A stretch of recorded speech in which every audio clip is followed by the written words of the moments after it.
నమస్తే. నేను మీ కుప్ప పద్మిని. ఇన్నాళ్ళు మీ సపోర్ట్‌ని నాకందిస్తూ, మీ ప్రేమని నాకందిస్తున్న ప్రతి ఒక్కరికి కృతజ్ఞతలు. ఇప్పుడు చూడబోతున్న ఈ వీడియో కూడా ఖచ్చితంగా మీకు ఉపయోగపడుతుంది.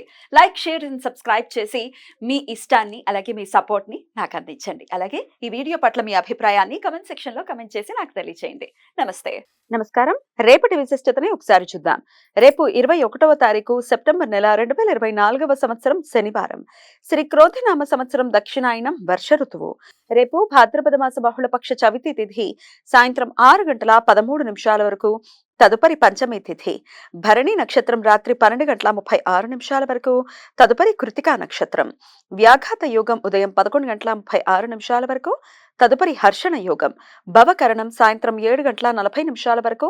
బాలవకరణం సాయంత్రం 6:13 వరకు. కౌలవకరణం రాత్రి 4:54 వరకు ఉంటాయి. నక్షత్ర వర్జం పగలు 11:28 నుండి మధ్యాహ్నం 12:55 వరకు. అమృతకాలం రాత్రి 8:13 నుండి 9:41 వరకు. హైదరాబాద్ ప్రాంతం వారికి రేపు సూర్యోదయం ఉదయం 6:05 సూర్యాస్తమయం సాయంత్రం 6:13 చంద్రోదయం రాత్రి 8:45 చంద్రాస్తమయం ఉదయం 9:10 అభిజిత్ ముహూర్తం పగలు 11:45 నుండి మధ్యాహ్నం 12:33 వరకు. దుర్ముహూర్తం ఉదయం 6:05 నుండి 7:42 వరకు. రాహుకాలం ఉదయం 9:07 నుండి 10:38 వరకు. గుళిక కాలం ఉదయం 6:05 నుండి 7:36 వరకు. యమగండం మధ్యాహ్నం 1:40 నుండి 3:11 వరకు. రేపు చతుర్థి తిథి రాత్రి 8:45 ఏర్పడే చంద్రోదయ సమయానికి లేనప్పటికీ చతుర్థి తిథి రేపు పగటిపూట పూర్తిగా మరియు ప్రదోష కాలంలో ఉన్నందువలన రేపు విఘ్నరాజ సంకష్టహర చతుర్థి. భాద్రపద బహుళపక్ష చతుర్థి తిథి ప్రదోష సమయంలో ఉన్న రోజును విఘ్నరాజ సంకష్టహర చతుర్థి అని పిలుస్తారు. రేపు పగటిపూట భక్తులు ఉపవాసం ఉండి మట్టితో చేసిన గణపతి విగ్రహాన్ని బియ్యపు పిండితో వేసిన గణపతి యంత్రం మీద ప్రతిష్ఠించి గరికతో షోడశోపచార పూజలు చేసి ఉండ్రాళ్లను నివేదిస్తారు. చంద్రోదయం అనంతరం పారణ చేస్తారు. ఈ వ్రతం ఆచరించడం వలన తమకు ఎదురయ్యే కుటుంబ, ఆర్థిక, విద్యా సంబంధిత సమస్యలు తొలగిపోతాయని భక్తుల విశ్వాసం. పితృపక్షాలలో ఆచరించే శ్రాద్ధ కర్మలను పార్వణ శ్రాద్ధాలు అని పిలుస్తారు. రేపు చతుర్థి శ్రాద్ధం.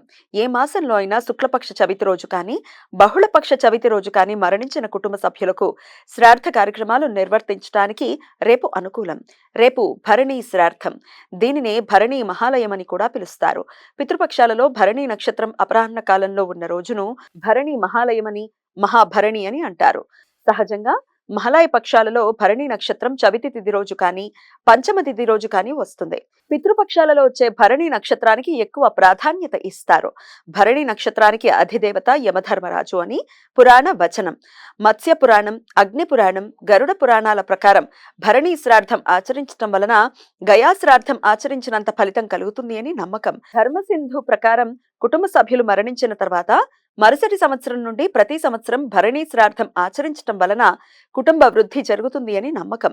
పంచమి తిథి భరణి నక్షత్ర కలయిక ఉండటం చేత రేపు సాయంత్రం 6:13 నుండి రాత్రి 12:36 మధ్యకాలంలో అత్యంత వినాశ విధ్వంసకరమైన జ్వాలాముఖి యోగం ఏర్పడుతుంది.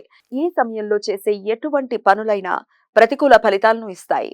ఈ సమయంలో జన్మించే శిశువులకు అనారోగ్య లక్షణాలు ఉండే అవకాశాలు ఉంటాయి. కాబట్టి సరైన శాంతి విధానాలు చేయించుకోవటం అవసరం.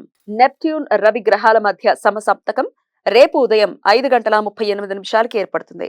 మీనరాశిలో సంచరిస్తున్న నెప్ట్యూన్ గ్రహానికి కన్యా రాశిలో సంచరిస్తున్న రవి గ్రహానికి మధ్య 180 డిగ్రీల కోణ స్థితి ఈ సమయంలో ఏర్పడుతుంది. నెప్ట్యూన్ గ్రహం మన కంటికి రేపు సాయంత్రం 7:46 నుండి రాత్రి 4:35 మధ్యకాలంలో కనిపిస్తుంది. నెప్ట్యూన్ రేపు సాయంత్రం 7:46కి 21 డిగ్రీల తూర్పు ఆకాశంలో కనిపించటం ప్రారంభమయ్యి రాత్రి 12:10కి 70 డిగ్రీల దక్షిణ ఆకాశంలో ఉచ్చ స్థితికి చేరుకుని రాత్రి 4:35కి 21 డిగ్రీల పశ్చిమ ఆకాశంలో కనుమరుగు అవుతుంది. ఈ సమాచారాన్ని మనకందించిన వారు మేడికొండూరు విశ్వనాథ్ ప్రసాద్ గారు. ఆయనకు కృతజ్ఞతల్ని తెలియజేస్తూ నారాయణ స్మరణతో సమస్త సన్మంగళాని భవంతు. నమస్కారం.